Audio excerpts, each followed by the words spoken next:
Depuis plusieurs années, Montréal propose un visage très diversifié par rapport à sa gastronomie et même en fait une certaine réputation à l'international.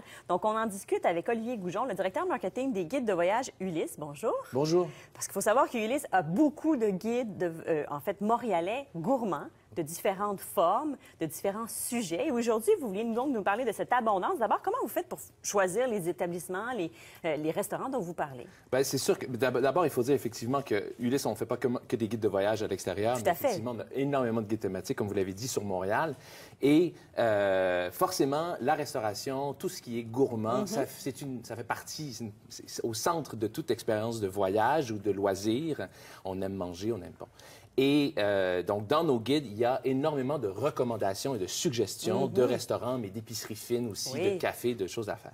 Et évidemment, le choix est immense dans chaque ville. Et à Montréal, encore plus. Hein, il y a plus de 3000 restaurants à Montréal. Il faut faire un tri. Oui. Donc, c'est sûr que nos auteurs ont une grande discrétion. Hein, c'est un choix éditorial en fonction de leur expérience, de leur goût.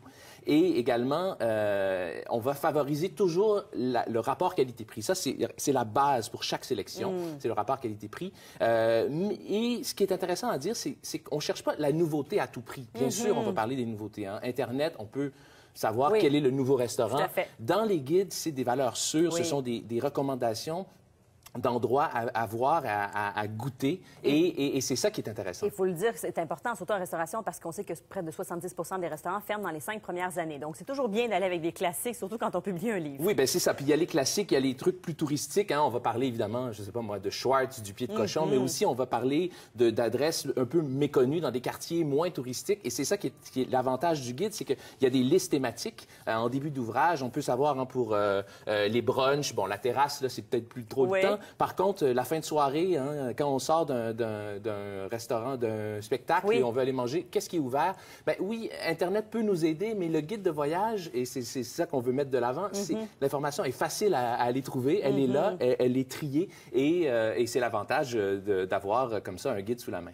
Évidemment, quelle est la place qu'occupe la diversité ethnique de Montréal, qui est grande, mais aussi sa restauration reflète ça? Ah oui, alors c'est sûr que voyager et tout ce qui est ethnique, il y a un lien très fort. Et puis, la restauration, c'est le meilleur endroit pour découvrir une culture. On a un guide spécifique là-dessus, d'ailleurs, ça s'appelle Le Tour du monde à Montréal, hein, qui est un ouvrage qui présente les différentes communautés ethniques de la ville. Et ce qui est intéressant, c'est qu'à l'intérieur, forcément, la restauration, tout ce qui est Montréal gourmand occupe une place prépondérante. Là, j'ai mis le signet sur la Turquie parce que j'affectionne particulièrement cette cuisine que je viens de découvrir. Il y a un petit resto à côté de chez moi qui s'appelle Barbounia, que je connaissais pas, qui est excellent. Il y en a un dans Verdun qui s'appelle Sou, qui est fait par le même chef. Et puis, juste à côté de notre bureau, sur le plateau, il y a le café Réplica. Ce sont un couple de Turcs qui a ouvert ça. Puis, je veux dire, c'est tout simple, mais c'est délicieux. Donc, c'est à travers un ouvrage comme ça qu'on peut découvrir toutes sortes de cuisines ethniques délicieuses. Et c'est vrai parce qu'on peut voir des critiques dans les journaux, mais te dire un matin, ah ben effectivement, j'ai envie de découvrir la cuisine turque, la cuisine éthiopienne, la cuisine indienne. Là, avec un guide, on a vraiment tout de suite automatiquement des adresses. Parlons maintenant des marchés publics hein, qui sont très importants à Montréal. Est-ce que vous en parlez aussi dans les guides? Oui, alors on en parle beaucoup d'ailleurs dans le guide Montréal, qui est le guide touristique qu'on recommande aussi aux Montréalais parce que souvent les Montréalais ne connaissent pas leur propre ville. On a déjà parlé ici.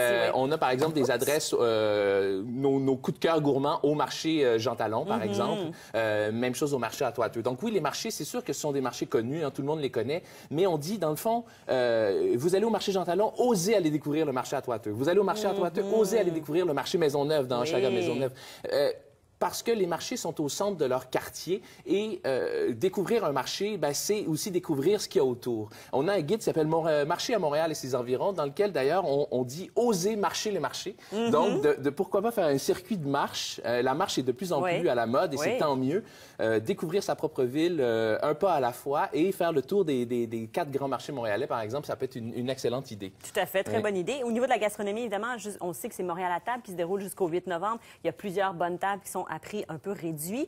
Qu'est-ce que vous nous proposez au point de vue gastronomique? Ben, alors, déjà, on a un guide spécifique là-dessus qui s'appelle le Montréal gourmand de Philippe Mollet. Philippe Mollet, qui est un ancien chef et un critique gastronomique bien reconnu. Et il y a plein de coups de cœur là-dedans. Donc, moi personnellement, un des restaurants qui m'a fait découvrir et que je recommande vraiment que je vous recommande et que je recommande à tout le monde, c'est le Barcola, qui est un petit restaurant italien à l'avenue du Parc. Et ce qui est vraiment le fun avec ce restaurant-là, puis ça fait un lien avec le Tour du monde à Montréal, c'est qu'à chaque semaine, ils font un menu spécifique sur une région de l'Italie. Donc, ça permet de découvrir l'Italie. Donc, il y en a plein d'autres. Moi, je vous recommande le Lalou, qui est une grande table que Philippe Mollet recommande dans le guide aussi, qui est un restaurant qui existe depuis très longtemps, mais qui est tellement agréable, qui est plus classique.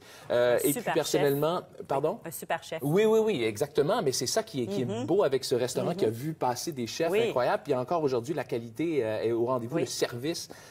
Et puis, bon, il y a un restaurant que j'affectionne, c'est le Juni, sur la rue Laurier, et peut-être un des meilleurs restaurants japonais à Montréal. Je ne sais pas, vous, ça serait quoi votre recommandation? Ah, il y en aurait trop. Il y en aurait trop. C'est un sujet un peu pointilleux. Mais on va terminer en disant qu'on peut aussi manger l'hiver à Montréal. Oui, tout à fait. Ben oui, on peut manger l'hiver, mais c'est une belle saison pour, justement, aller découvrir des quartiers qu'on connaît moins parce qu'on a vite envie d'aller dans un restaurant. Donc, de prendre le guide, d'aller se réchauffer, puis d'aller dans le restaurant prendre un bon café. Ça aussi, on en a plusieurs à Montréal. Donc, effectivement, c'est une suggestion qu'on recommande. Bien, merci beaucoup d'être venu nous en parler.